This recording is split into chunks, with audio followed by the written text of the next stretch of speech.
Bonjour et bienvenue sur Vox Africa, je suis Fanny Wegscheider. Votre point quotidien sur l'actualité africaine et internationale, c'est tout de suite dans Vox Flash.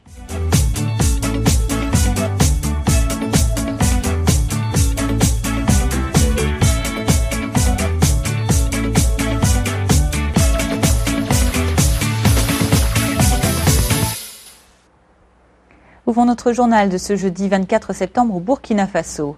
Nous vous le disions hier soir dans notre édition Vox News, Michel Kafando, le président par intérim, qui avait été renversé du pouvoir la semaine dernière, a été rétabli dans ses fonctions. Autre signe de normalisation dans la vie politique burkinabé, le Premier ministre, le lieutenant-colonel Isaac Zida, ainsi que tout le gouvernement et l'Assemblée intérimaire ont également repris le contrôle de leurs institutions. L'officialisation de cette fin de coup d'État s'est déroulée hier à Ouagadougou. C'était lors d'une cérémonie en présence des chefs d'État de la région, dont notamment le président du Niger, Mahamadou Issoufou, qui était l'un des médiateurs de la CEDEAO dans ce dossier. Concernant les élections générales qui étaient initialement prévues le 11 octobre, le Premier ministre Isaac Zida a évoqué un report de plusieurs semaines. Michel Kafando, revenu au pouvoir, s'est exprimé lors de cette cérémonie hier à Ouagadougou. Le général Diendéré, qui l'avait renversé le 17 septembre dernier avec l'aide de ses militaires du RSP, s'est lui largement repenti de son coup d'État ainsi que des dommages collatéraux qu'il a entraînés. Écoutez-les. Et en dépit de l'endurance et de l'acharnement des forces du mal, nous relèverons le défi. Je déplore dans un premier temps les différentes victimes, parce qu'il y a eu quand même des victimes, il y a eu des blessés, et ça c'est mon très grand regret. Il y a eu des dégâts matériels, c'est un très grand regret pour moi. Et je crois que nous avons tiré les leçons pour l'avenir. Politique en Guinée-Bissau également, changement de Premier ministre hier dans la ville de Bissau. La passation de pouvoir s'est tenue entre l'ancien Premier ministre Domingos Simoes Pereira et le nouveau Carlos Correa. Le nouveau chef de gouvernement s'est engagé à poursuivre les chantiers de son prédécesseur. Il l'a annoncé lors de la cérémonie qui s'est déroulée au siège de la primature et ce, en l'absence du président bissau-guinéen José Mario Vaz. Tout comme son prédécesseur et le chef de l'État, le nouveau Premier ministre Carlos Correa est membre du PAIGC, le Parti africain pour l'indépendance de la Guinée-Bissau et du Cap-Vert, parti majoritaire au Parlement. Monsieur Correa, qui est âgé de 81 ans, est un vétéran de la lutte de l'indépendance de son pays. Il a également déjà été Premier ministre à 3 reprises. En Afrique centrale, le Rwanda examine actuellement un changement de sa constitution. Le 9 septembre dernier, la Cour suprême du pays s'est déclarée compétente pour statuer sur une requête du Parti démocratique vert, ce parti d'opposition qui tente d'empêcher devant la justice une réforme de la Constitution, réforme qui permettrait au président Paul Kagame de briguer un 3e mandat en 2017. La première audience du Parti démocratique vert devant la Cour suprême a eu lieu hier, mercredi. Franck Habineza, qui était hier avec son avocate à la sortie de la salle d'audience de la Cour suprême du Rwanda, s'est exprimé. Nous l'écoutons. Je pense qu'aujourd'hui, nous avons eu une opportunité pour expliquer les détails de l'affaire. Nous avons donné toutes les raisons qui font penser que la Constitution ne doit pas être changée, en particulier concernant la levée de la limite des mandats présidentiels. Nous avons clairement montré que la Constitution en elle-même est très claire et l'article 101 de la Constitution est explicite. Il dit qu'en aucune circonstance, une personne peut tenir la fonction présidentielle pour plus de 2 mandats. La Cour suprême devrait immédiatement ordonner de stopper les gens qui veulent modifier la Constitution et en particulier la nouvelle commission qui doit réviser la Constitution. Nous pensons qu'ils peuvent faire des choses, mais pas repousser les limites de mandat. Nous avons donc fait appel à la Cour pour stopper les activités de cette commission. Et nous l'avons aussi requise pour arrêter toute préparation de référendum concernant les limites de mandat. De l'autre côté du lac Victoria, la grève des enseignants se poursuit au Kenya.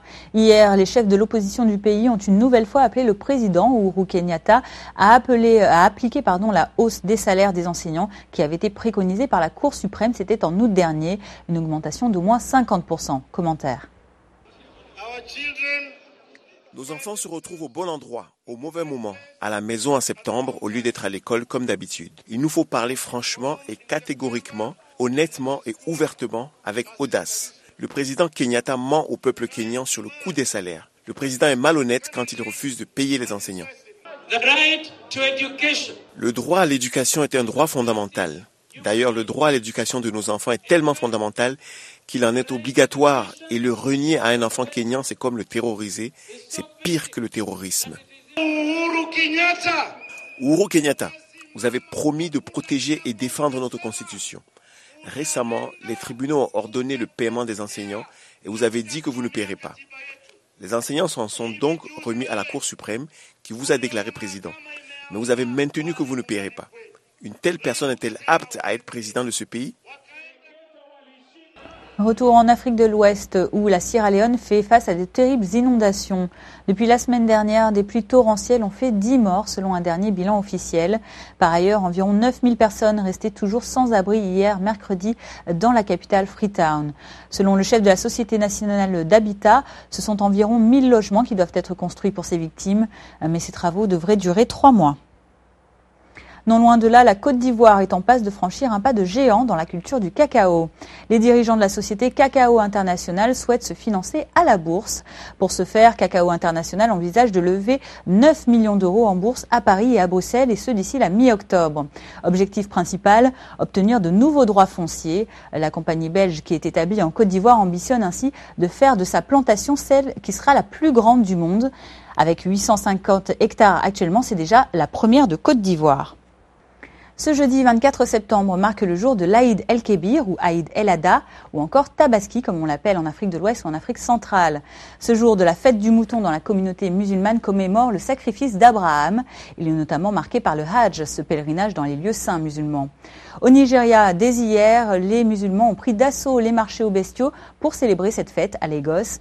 Mais avec la menace toujours très présente des islamistes de Boko Haram, eh bien, les autorités ont imposé des mesures qui limitent la circulation dans le nord-est du pays. La communauté musulmane du Nigeria s'affairait donc hier dans les rues de Lagos pour préparer cette fête. Voici quelques déclarations.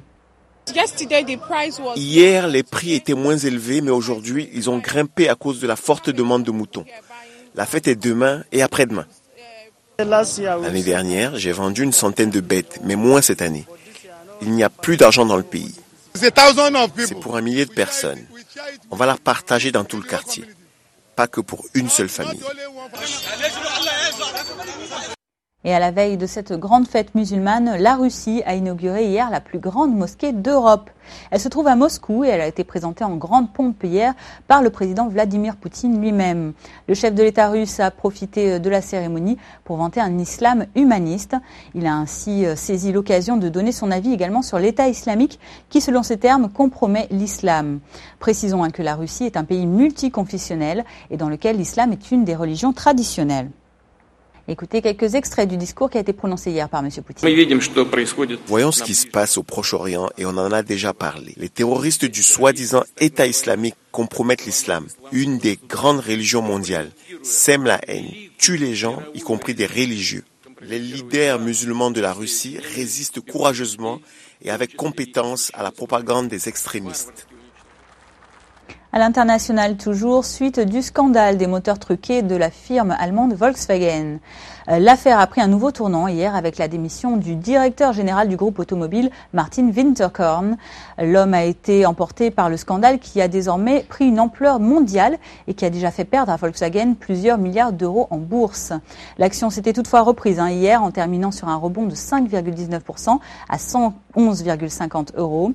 Martin Winterkorn, qui est âgé de 68 ans et depuis 2007 à la tête de Volkswagen, a assuré dans une déclaration n'être coupable d'aucun manquement selon lui, mais il dit prendre la responsabilité de ce scandale et il remet sa décision dans l'intérêt de l'entreprise pour permettre ainsi à Volkswagen un nouveau départ, selon ses termes. Terminons ce journal avec ce reportage surprenant. Direction le pays du soleil levant où l'on compte la plus grande part de centenaires au monde. De fait, au Japon, les courses de seniors sont fréquentes. Et dans l'univers de l'athlétisme du troisième âge, Hidekishi Miyazaki est le centenaire le plus rapide du monde. Partons à sa découverte. Un départ en boulet de canon, en tout cas pour un centenaire.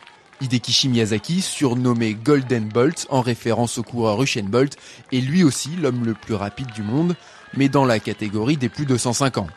Il vient tout juste d'établir un record à Kyoto, 100 mètres en 42 secondes et 22 centièmes. À l'entraînement, j'avais réussi à courir en 36 secondes. Mais le fait de changer de lieu comme cela, et en étant d'un tempérament peureux, alors là j'ai eu du mal à être aussi bon.